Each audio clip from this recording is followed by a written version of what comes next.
Yo solía pensar que este era el comienzo de tu historia.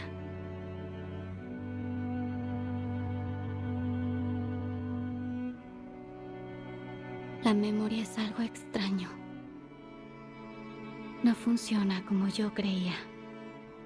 Estamos atados al tiempo, a su orden.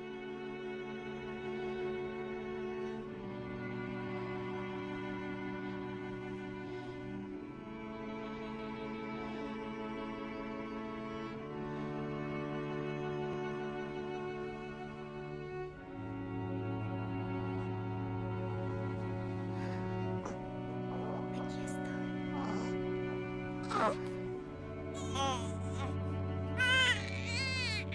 Ok. Vuelve conmigo. Vuelve conmigo.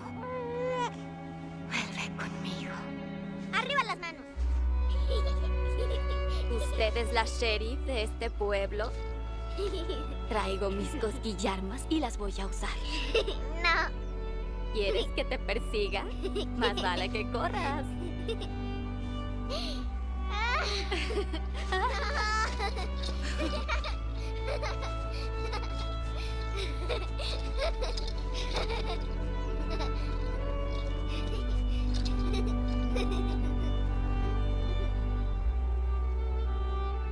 Recuerdo momentos intermedios.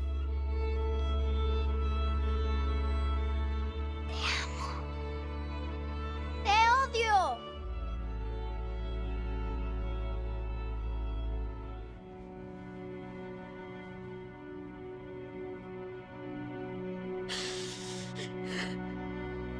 Y ese fue el fin.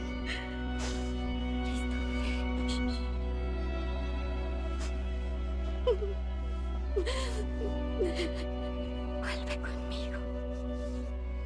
Vuelve conmigo.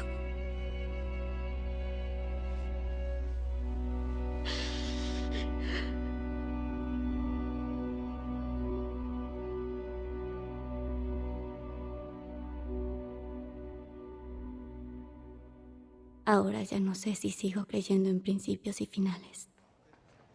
Hay días que definen tu historia más allá de tu vida. Como el día en que llegaron.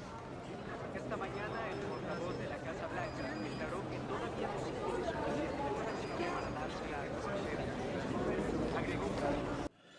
Cuando se habla de encuentros con los extraterrestres, hay una cuestión en la que nadie suele hacer referencia. ¿Cómo podríamos comunicarnos con ellos? No es el caso de la película del director canadiense Denis Villeneuve, La Llegada, nominada a 8 Oscar, cuya protagonista es una lingüista dedicada a descifrar el lenguaje alienígena de los visitantes a nuestro planeta. La pregunta de si hay vida fuera de la Tierra ha sido contestada de manera muy diferente, incluso por aquellos que mantienen una postura escéptica, como el astrónomo Carl Sagan, cuya novela Contacto, publicada en 1985 y llevada al cine por Robert Zemeckis con Jodie Foster como protagonista, muestra la creencia de este divulgador científico y enemigo de la pseudociencia en la posibilidad de tener contacto con vida extraterrestre inteligente, lo que inevitablemente llevaba a la cuestión teológica, como en 2001 Odisea en el espacio. La ciencia ficción siempre ha tenido ese lado metafísico. Basada en un relato de Ted Chiang, la película del director de Incendies y Prisioneros parece a primera vista una parábola sobre la necesidad de comunicación para resolver los conflictos globales a los que nos enfrentamos. Sin embargo, tanto el prólogo como la conclusión nos muestran que trata en realidad del tiempo. Pasado y futuro se confunden para sugerir que no son más que construcciones que acaban determinando nuestra existencia. Somos criaturas del tiempo, nos guste o no. Lenguaje y tiempo. ¿Sería posible trascender esta limitación? Christopher Nolan lo plantea de una forma menos sobria y más preocupada por el espectáculo en Interestelar.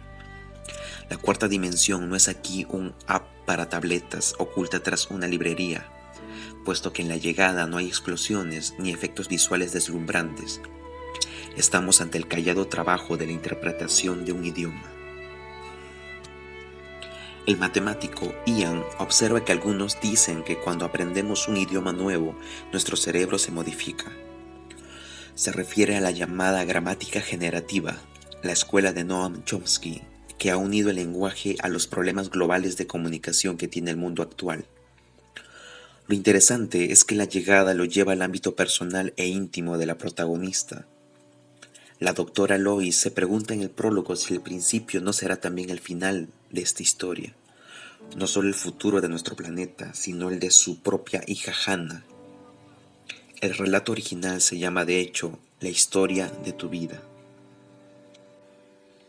Cuando seguimos a esta profesora, camino de sus clases, notamos el revuelo que hay alrededor, sobre algo que ella no percibe. Grupos de personas se reúnen frente a los televisores, mientras aviones militares sobrevuelan la zona. Al comenzar a hablar a los pocos alumnos que tienen clase, nota su inquietud a medida que suenan los celulares, y un estudiante se decide a pedirle que encienda la televisión. Vemos a ella y a sus alumnos mirando la pantalla, pero Villeneuve no nos muestra lo que ven. Así nuestra mirada va descubriendo la realidad a la vez que el personaje. Principio y fin. Por todo lo dicho, pensaríamos que La llegada juega el conocido recurso de la sorpresa final, el giro que dé sentido a la historia y nos haga reinterpretar todo a la luz de su conclusión. Sin embargo, no es así. Ya en el prólogo se rompe el tiempo, creando un círculo estructural, como en el lenguaje alienígena que Lois intenta descifrar. La película se abre con un montaje en que vemos la vida de su hija, aquejada de una enfermedad terminal, antes de saber del inquietante aterrizaje de una serie de misteriosos objetos gigantes procedentes del espacio exterior. Como en el clásico de Spielberg, Encuentros en la tercera fase, el drama de la vida individual está entrelazada con el enigma extraterrestre. No se anula el concepto del tiempo, sino que se muestra una manera diferente de percibirlo. Lo que puede parecer pasado se convierte en futuro. La pregunta humana es, ¿cuál es tu propósito en la Tierra? Averiguar su respuesta es la tarea del lenguaje que revela la realidad que está ahí fuera. La llegada no es una película sobre extraterrestres, sino sobre el problema de la comunicación humana. Algunos entienden que estos alienígenas no son más que los extranjeros. La palabra es la misma en inglés, aliens, que llegan a Europa y Estados Unidos, extraños que no entendemos. Sin embargo, su revelación nos da la clave para entender nuestras vidas más allá del tiempo. Nos abre la perspectiva de la eternidad. ¿Estamos solos en el universo? Arthur Clarke decía que hay dos posibilidades: o estamos solos en el universo o no lo estamos, pero las dos son igual de terroríficas. El primer temor es difícil de mostrar en el cine, aunque la película Gravedad lo intenta. El segundo es mucho más habitual en la historia de la ciencia ficción. La cuestión no es si alguien está ahí, sino si podemos conocerle. Decía el filósofo Wittgenstein que si un león pudiera hablar no le entenderíamos. ¿Es posible la comunicación con alguien que no tiene nada que ver con nosotros? La revelación bíblica nos muestra al Creador que ha hablado muchas veces y de muchas maneras, como dice Hebreos 1:1. Lo importante en la Escritura no es si creemos que Dios existe, sino si Él se ha revelado. Porque ¿de qué hablamos cuando hablamos de Dios? El Dios en que tú no crees puede que yo tampoco crea que existe. El problema no es demostrar que haya un Dios, sino qué Dios es ese, para que podamos conocerle. Si Dios está ahí, como titula Francis Schaeffer su primer libro, la siguiente cuestión es si Él está presente y no está callado, como llama su segundo libro. Ese Dios conocido en francés como el Eterno se revela al final como aquel que es el principio y el fin, el alfa y el omega, ya que aquel que ha hablado en otro tiempo por los profetas, en estos últimos tiempos, nos ha hablado por su Hijo. Él es la revelación última, la palabra final que había desde el principio. El único lenguaje capaz de salvarnos es aquella palabra en la que estaba la vida, que era la luz de los hombres. Esa luz eterna ilumina nuestra oscuridad, nos muestra nuestro propósito en la tierra, que es recibir la vida eterna que ahora se ha manifestado.